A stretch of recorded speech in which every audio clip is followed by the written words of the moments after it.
Hola, ¿qué tal? Este es su programa Monseñor Romero y la misión del Evangelio en este lunes 23 de enero. Ya estamos en la tercera semana del tiempo ordinario. ¿Sabe usted que cada domingo hay un cambio de semana y ya en el tiempo ordinario llevamos tres? Vamos comenzando la tercera semana, llevamos 3 domingos y hoy vamos a estudiar en la primera parte a retomar la homilía que dejamos de estudiar el sábado, porque el domingo lo interrumpimos porque usamos la homilía que corresponde a la fecha exacta. Ayer estudiamos la homilía del 22 de enero de 1978 porque ahí están estudiadas las lecturas que corresponden al día de ayer, digamos.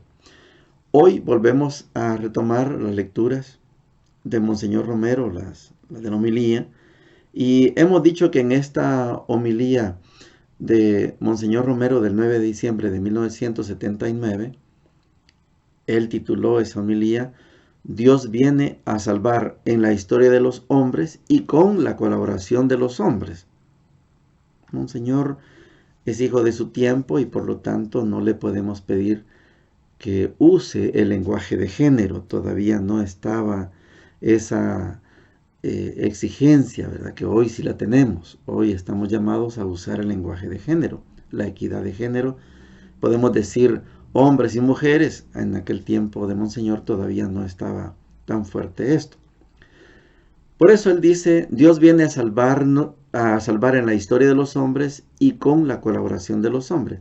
Ha desarrollado ya los tres pensamientos, Monseñor. El primero es Dios viene a salvar en la historia de los hombres. Segundo pensamiento, el precursor, símbolo de la colaboración humana en la historia de la salvación. Y el tercer pensamiento, nuestra iglesia y nuestra historia. Por eso ahora vamos a escuchar nosotros a Monseñor Romero en una cantidad de acontecimientos porque ya dio el salto, Monseñor, a los hechos de la semana, a los hechos reales, a lo que pasa en la vida cotidiana de su pueblo. Por eso él se mete a hablar temas, por ejemplo, de las cortas de café, de las cortes de algodón, de los salarios, de los problemas de los buses, de la gente que está reclamando justicia. Esta es la vida ordinaria de Monseñor. Por eso, cuando nosotros estudiamos esto, sabemos que muchos compañeros y compañeras que no son de nuestra iglesia y algunos de la misma iglesia se quejan y acusan que Monseñor se mete en política. No, no se está metiendo en política. Se está metiendo con la realidad porque nos está dando una cátedra, Monseñor, de que hay una sola historia y en esa sola historia actúa Dios. ¿Se acuerda que ya no son dos líneas del tren? No, no, no. Ya no van dos líneas. Hay una sola, la fusión de la historia humana con la historia de Dios y eso se llama historia de la salvación. La historia, que es la catequesis que nos ha dado Monseñor Romero a lo largo de toda esta homilía. Oigamos a Monseñor. En cuanto a hechos, porque esto que he dicho, queridos hermanos, es como el alimento de nuestra comunidad cristiana. Pero desde aquí, esta comunidad que proyecta la historia de la salvación al pueblo, tiene que mirar con perspectivas salvíficas de Dios los acontecimientos también de la semana. Pero son tan complicados, tan densos los hechos de estos últimos días, que en vez de narrar aquí una crónica, mejor unos conjuntos de principios que iluminen la realidad del Salvador. Porque por otra parte, yo me alegro mucho de que la Iglesia ya no sea necesariamente la voz de los que no tienen voz. Hoy muchos pueden hablar, están hablando. Muchos a quienes servimos de voz, hoy son voces auténticas que comentan los hechos del pueblo. Muchas voces cobardes ya se atreven a salir. Ojalá la valentía invadiera nuestro pueblo y de veras se organizara, hubiera presiones, pero de legítima inteligencia, para que el pueblo camine a su progreso. La Iglesia, ojalá un día, como dijo el Papa en la OEA, ya no tenga que preocuparse de los derechos de los hombres, porque ya la civilización de ellos los hace capaces de vivir esos derechos ellos mismos, y que la organización del país vaya siendo un día de veras la expresión del respeto al derecho humano. Entonces la Iglesia podrá dedicarse más directamente a su tarea específica de evangelización, y es lo que ya intento yo hacer aquí, porque siempre tendrá que iluminar desde la historia de la salvación a los hombres en la historia para que se salven. Y esto es lo que yo pretendo al presentar ahora, no hechos separados, principios iluminadores de estos hechos. El conflicto más vistoso en esta semana es el que ha surgido entre los intereses de las mayorías y los intereses de las minorías. Este conflicto se ha manifestado esta semana tanto en el orden económico como en el orden político. En cuanto a lo económico, el sector oligárquico, como algunas organizaciones populares también, han decretado producción para defender sus intereses. Los algodoneros lo hicieron hasta que los cuerpos de seguridad desalojaron el plantel Entre Ríos.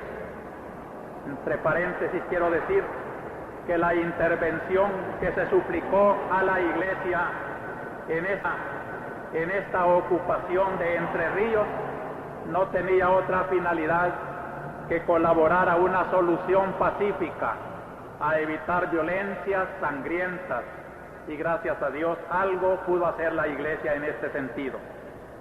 Pero el estudio de fondo tiene que iluminarse con estos principios. Para la semana próxima, las 35 asociaciones agrícolas, industriales, comerciales y de servicio que componen ANEP han decidido organizar en la zona metropolitana para solidarizarse con aquellos que están sufriendo las presiones más o menos violentas, que en forma más o menos adecuada defienden los intereses del sector mayoritario. Por su parte, los obreros organizados también han decretado paros en las haciendas e industrias, reteniendo algunas veces a rehenes hasta lograr alcanzar sus exigencias. Los primeros, o sea, el sector de la oligarquía, han pedido la intervención de cuerpos de seguridad para salvaguardar sus intereses y su propiedad privada. Los segundos, es decir, los sectores campesinos y obreros, en algunas ocasiones se han apoyado en grupos populares armados para urgir sus demandas. Es probable, ojalá me equivoque, que las fuerzas de derecha, al ver que las fuerzas armadas ya no están tan a la mano de ellos, traten ellos de hacer grupos armados y defender así sus intereses.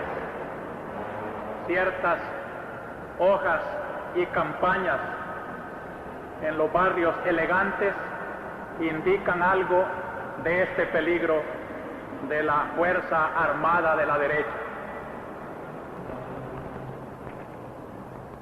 ¿Dónde está la justicia? Hay que estudiar cada caso concreto. Sería interminable si aquí quisiéramos analizar. Solamente quiero recordar los principios que ya nos puso el Papa. ¿Cuál es el fin del progreso? No que unos pocos lo tengan todo y otros no tengan nada, sino que el progreso es el alcanzar todo, la verdad de Cristo, la salvación. También el Papa nos ha dicho que el criterio en todas estas relaciones tiene que ser el criterio de justicia que ha de prevalecer. No ha de ser el de garantizar la conservación de lo que se ha adquirido, sino velar para que las riquezas de la sociedad y la propiedad privada misma cumplan su función social, que las propiedades permitan satisfacer las necesidades fundamentales de todos los salvadoreños. Con respecto a la diferencia que el decreto de salarios mínimos ha establecido y que ha sido causa de varios malestares, hay que recordar que ciertamente el criterio ha sido que el salario mínimo de los cortadores de café puede ser pagado por el producto del cafetal, no así el algodón y la caña de azúcar. Pero preguntémonos si esta razón objetiva justifica una diferencia tan grande de 6 colones 25 centavos entre unos y otros, siendo así que todos los que trabajan tienen las mismas necesidades. Con esto no quiero decir que al igualar los salarios a 14.25 haya de recaer solo en los productores. Yo he sido testigo de lo que sufren sobre todo productores pequeños ante las presiones y exigencias que son imposibles de satisfacer, pero aquí es donde viene la intervención del gobierno. Él debe de buscar cómo redistribuir los ingresos que Dios da para la bondad de todos los salvadoreños. Caso parecido es el de una carta de la Asociación de Empresarios de Autobuses Salvadoreños, en que dicen que han presentado una de peticiones y solo se les dan palabras, pero no se les ha concedido lo que piden. Recuerdan cómo la Junta Revolucionaria se comprometió con el Bloque Popular Revolucionario a bajar las tarifas actualizados en 5 rutas primarias. Y dicen los transportistas, nosotros estamos de acuerdo en bajar las tarifas, pero que se nos dé lo que pedimos. Es el caso pues en que el bien común puede pedir la intervención del gobierno para subsidios, para que haya justicia en el pueblo. Aún en países de mayores ingresos económicos sabemos cómo hay hoteles hasta de turismo que se tienen que subvencionar con subsidios del mismo Estado. ¿Cuánto más? Pues cuando no se trata de luz, sino que se trata de la subsistencia de nuestro campesino, que no tienen el año otro ingreso más que el salario de sus cortas de café, de algodón y de caña. Que lo tenga en cuenta todo esto, pues el bien común, para que el malestar que ahora existe en toda esta situación se resuelva pronto. Continuamos con su programa Monseñor Romero y la misión del Evangelio en este lunes 23 de enero. Al escuchar a Monseñor Romero con ese análisis de la realidad, me gusta mucho cuando Monseñor, ya después de que se le ha llamado y él mismo se ha llamado la voz de los sin voz, qué bonito cuando él dice, ya no hay necesidad que la iglesia sea la voz de los sin voz. No dice que yo sea la voz de los sin voz.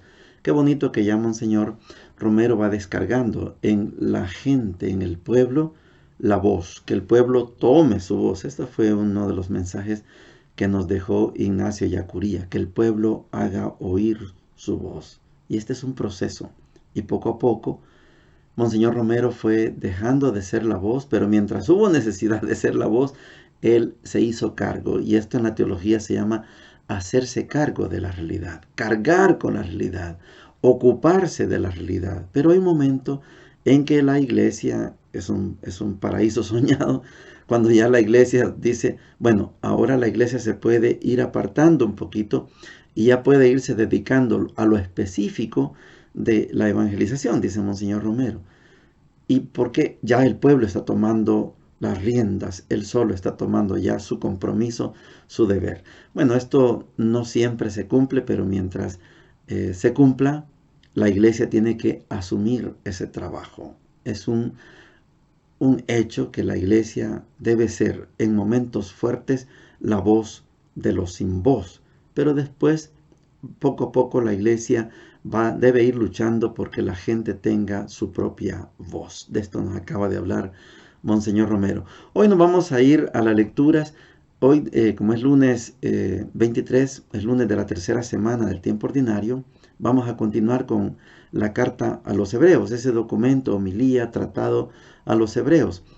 Seguimos en el capítulo 9, versículos 15 y del 24 al 28, y dice lo siguiente: hermanos, Cristo es mediador de una alianza nueva.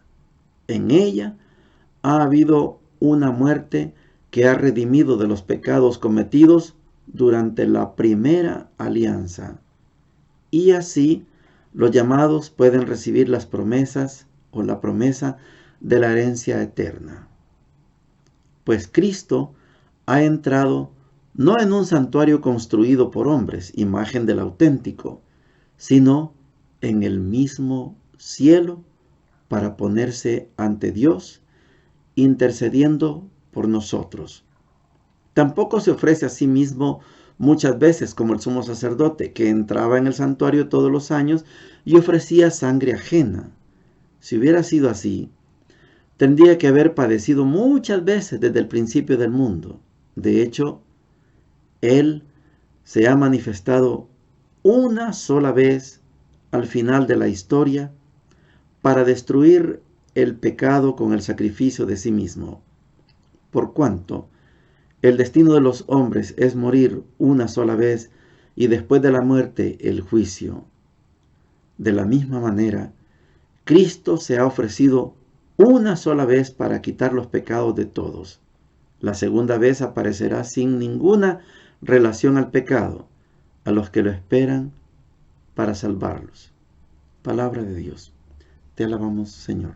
Si se dan cuenta, ese texto de la carta a los hebreos ya lo habíamos estudiado. Ya hemos dicho y hemos hecho esa comparación entre Jesús, sumo y eterno, esa palabra es bonita, y eterno sacerdote, no solo sumo sacerdote, sino sumo y eterno sacerdote. En esa figura hemos dicho, Jesús se ofreció, Él no ofreció sangre ajena, sangre de animales, ni sangre de otros, sino su propia sangre, de una vez y para siempre. Hemos de recordar esta belleza de historia, la de Jesús, que viene, se encarna, se entrega y nos libera. De tal manera que sí, es posible que vivamos un segundo encuentro, pero no para juicio. Algunos todavía predican eso y es fuerte el juicio que viene para juzgar a vivos y muertos, y así lo decimos en el credo. Ya no. Viene para encontrarse con nosotros, para que vayamos con Él. Esta es la carta, esta es la homilía, el documento, el tratado a los hebreos. El evangelio de hoy tiene una amplia sinopsis. Se puede comparar muchísimo con Mateo y con Lucas. El evangelio es de Marcos 3, del 20 al 29. Y dice lo siguiente: entró en casa y se reunió tal gentío que no podían ni comer. Sus familiares, que lo oyeron, salieron a sujetarlo, pues decían que estaba fuera de sí. Los letrados, que habían bajado de Jerusalén, decían: lleva dentro a Belcebú y expulsa a los demonios con el poder del jefe de los demonios. Él los llamó y por medio de comparaciones les explicó: ¿cómo puede Satanás expulsarse a sí mismo? Un reino dividido internamente no puede sostenerse. Una casa dividida internamente tampoco. Si Satanás se levanta contra sí mismo, se divide y no puede mantenerse en pie, antes perece. Nadie puede entrar en la casa de un hombre fuerte y llevarse sus cosas si primero no lo ata. Solo así podrá saquear luego la casa. Les aseguro que a los hombres se les pueden perdonar todos los pecados y las blasfemias que pronuncian, pero el que blasfeme contra el Espíritu Santo jamás tendrá perdón. Será culpable para siempre. Jesús dijo esto porque ellos decían que tenía dentro un espíritu inmundo. Palabra del Señor. Gloria y honor a ti, Señor Jesús. Este evangelio da pie para que nos metamos a un verdadero problema. Lo voy a plantear, no nos vamos a meter, pero lo voy a plantear. Podemos hablar, al menos, en nuestra teología podemos hablar al menos de 3 tipos de pecado. Un pecado venial, así como V chiquita, venial. El pecado mortal, segunda categoría. Y la tercera categoría, el pecado contra el Espíritu Santo. Teológicamente podemos decir, ¿se puede perdonar un pecado venial? Sí. Y decimos en la iglesia, con el acto de contrición que hacemos a la hora que vamos a comenzar la misa o cualquier celebración, cuando decimos, yo confieso ante Dios Todopoderoso y ante ustedes, hermanos y hermanas, que he pecado mucho de pensamiento, palabra, obra y misión. Por mi culpa, por mi culpa, por mi gran culpa. Por eso, ruego, etc. En ese rezo, cuando es un pecado venial, allí queda perdonado ese pecado. Un mal pensamiento, una mala palabra, una mala mirada, un acto de pereza, alguna desidia, algún descuido, pecados veniales.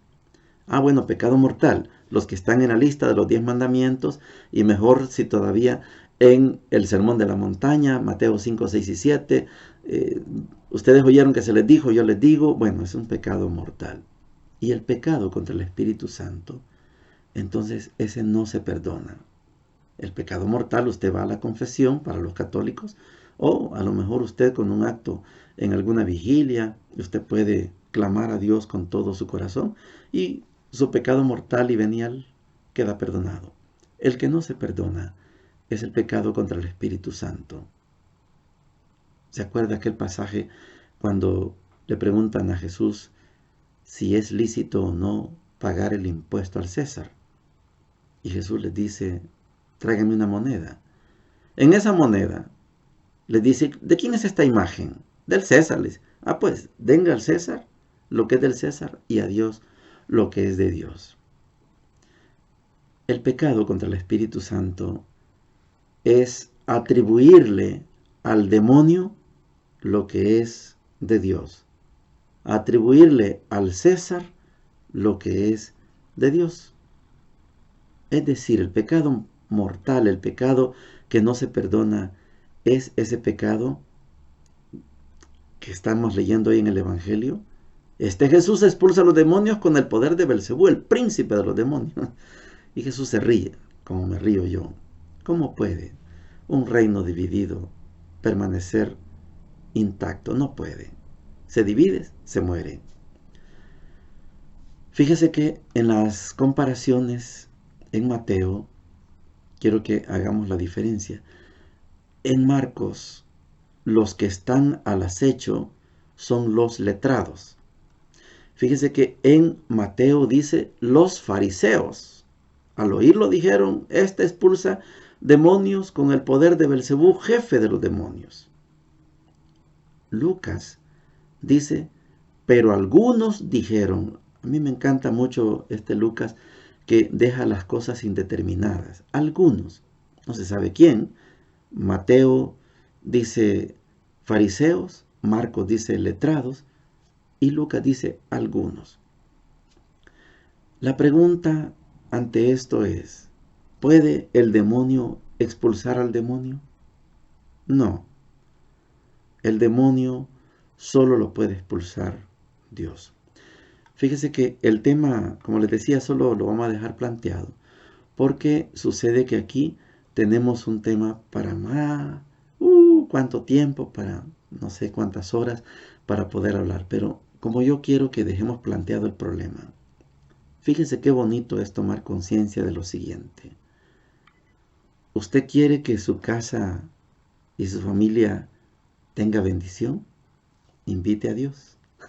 Sencillo. Porque no pueden convivir Dios y el diablo en una sola realidad. Dios y el demonio no pueden convivir en una sola realidad. En su casa no puede estar Dios y el diablo. No, o está uno o está el otro. Invite a Dios y el diablo se va. Nosotros en la Iglesia Católica tenemos la práctica de la bendición de una casa. Cuando yo bendigo una casa, ¿verdad? Dios, que con su poder santificó todas las cosas, haga que esta casa sea santa.